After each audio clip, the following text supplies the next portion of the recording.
তোমরা যারা ফেসবুকে পোস্টার প্রেজেন্টেশন করতে চাও আমাদের গ্রুপে জয়েন করতে পারো। ফেসবুকে ক্লাস 6 to 9 পোস্টার প্রেজেন্টেশন লিখে সার্চ করলেই আমাদের গ্রুপ পেয়ে যাবে। আমাদের এই গ্রুপে জয়েন হয়ে তোমার ক্লাসের সকল বিষয়ের পোস্টার অন্য সবার সাথে শেয়ার করতে পারবে। আসসালামু আলাইকুম প্রিয় শিক্ষার্থীরা, তোমরা তোমাদের অর্ধবার্ষিকী পরীক্ষার জন্য জানতে চেয়েছো যে ইসলাম শিক্ষা বিষয়ে কেমন প্রশ্ন হতে পারে।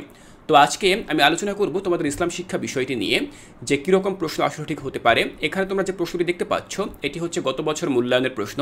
তো এই প্রশ্নটি দেখলে তোমরা মূলত ধারণা পাবে যে আসলে প্রশ্ন কেমন হতে পারে। লেখা রয়েছে সপ্তম শ্রেণীর ষান্মাসিক সামষ্টিক মূল্যায়ন 2024 প্রস্তুতি, বিষয় হচ্ছে ইসলাম শিক্ষা। তো গত বছর যে প্রশ্নগুলো দেওয়া ছিল তার মধ্যে প্রথম কাজটি ছিল কাজ 1, মহান আল্লাহর পরিচয় প্রশংসামূলক, বিশেষত তাওহীদ, রিসালাত ও আখিরাত সংশ্লিষ্ট বিভিন্ন ইসলামী সঙ্গীত পরিবেশনার মাধ্যমে ইসলামী আকিদা গঠন।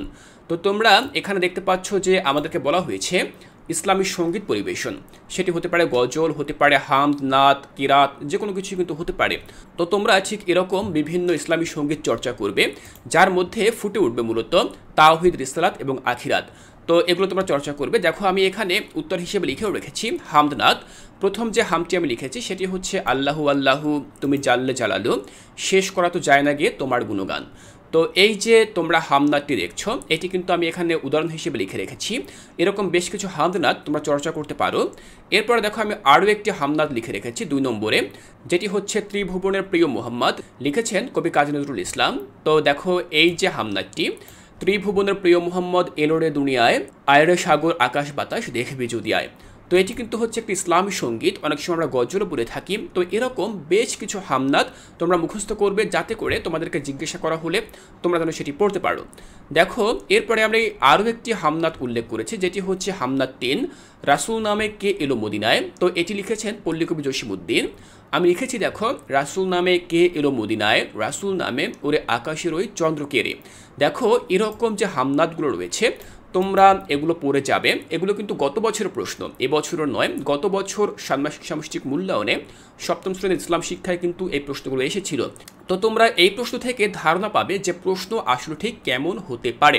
আমি বলছি না যে প্রশ্ন এটাই হবে, প্রশ্ন অনেকটা এরকম হতে পারে। তোমরা ধারণা নেবে এবং ধারণা নিয়ে এই অনুযায়ী তোমরা তোমাদের পরীক্ষার জন্য প্রস্তুতি নেবে। তো আমরা প্রথম অ্যাসাইনমেন্টটি দেখলাম। এরপরে আমরা দেখব কাজ 2, যেখানে বলা হয়েছে সঠিকভাবে সাওম পালন ও জাকাত আদায়ের শিক্ষা কিভাবে মানুষে মানুষে ভেদাভেদ দূর করতে পারে তার উপর নাটিকা প্রস্তুত করো এবং উপস্থাপন করো।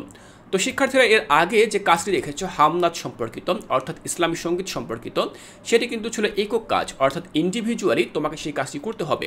কিন্তু এখন এই 2 নম্বর কাজে যে কাজটির কথা বলা রয়েছে এটি কিন্তু একক কাজ নয়, এটি হচ্ছে দলগত কাজ। তোমাদেরকে দলগতভাবে একটি নাটিকা উপস্থাপন করতে হবে এবং সেটিতে অভিনয় করেও দেখাতে হবে। নাটকের বিষয়বস্তু হচ্ছে সাওম পালন ও জাকাত আদায়ের শিক্ষা। তো এটি ছিল গত বছরের। এখন নতুন বছরে কিন্তু অন্য কোনো একটি বিষয়ের উপর নাটিকা পরিচালনা করতে দেওয়া হতে পারে। তোমাদেরকে অন্য যে কোনো একটি বিষয়ের উপরে বলা হবে যেটি নাটিকা উপস্থাপন করো, সেক্ষেত্রে তোমরা সেই বিষয়টির উপরে নাটিকা উপস্থাপন করবে। যদিও পরীক্ষা শুরু হওয়ার পূর্বে কিন্তু তোমাদেরকে নির্দেশনা দেওয়া হবে, সেই নির্দেশনা অনুযায়ী তোমরা তোমাদের পরীক্ষার জন্য ভালো প্রস্তুতি নিতে পারবে। দেখো এখানে যেই বিষয়টির উপরে নাটিকা তৈরি করতে বলা হয়েছিল আমি তার স্ক্রিপ্ট এখানে তৈরি করে দিয়েছি। তো তোমরা ঠিক এভাবে স্ক্রিপ্ট তৈরি করে নেবে। দেখো আমি দৃশ্য 1-এ সে নাটিকা সম্পর্কে লিখেছি। এখানে নাটকের বিভিন্ন ক্যারেক্টার সম্পর্কে আলোচনা করেছি, যে তারা কোন বক্তব্যগুলো বা কোন সংলাপগুলো দেবে। এভাবে দেখো পরবর্তীতে দৃশ্য 2 আমি আলোচনা করেছি এবং সবশেষে আমি ঠিক এভাবে এই নাটকটি শেষ করেছি। তার শিক্ষার্থীরা তোমরা দেখলে আজকে আমি আলোচনা করলাম তোমাদের ইসলাম শিক্ষা বিষয়টি থেকে গত বছর ষান্মাসিক সামষ্টিক মূল্যায়নে যে প্রশ্নগুলো এসেছিল সেই প্রশ্নগুলো নিয়ে। এখান থেকে তোমরা কিছুটা ধারণা পাবে যে প্রশ্ন আসলে ঠিক কেমন হতে পারে। আমি আবারও বলছি এটি কিন্তু চূড়ান্ত প্রশ্ন নয়, এটি হচ্ছে নমুনা প্রশ্ন। তোমরা গত বছরের এই প্রশ্নগুলো রিসার্চ করবে, রিসার্চ করার পরে এই অনুযায়ী তোমরা তোমাদের পরীক্ষার জন্য ভালো প্রস্তুতি গ্রহণ করবে। তোমাদের পরীক্ষার জন্য অনেক অনেক শুভকামনা জানিয়ে আজকের এই ক্লাসটি এখানেই শেষ করছি।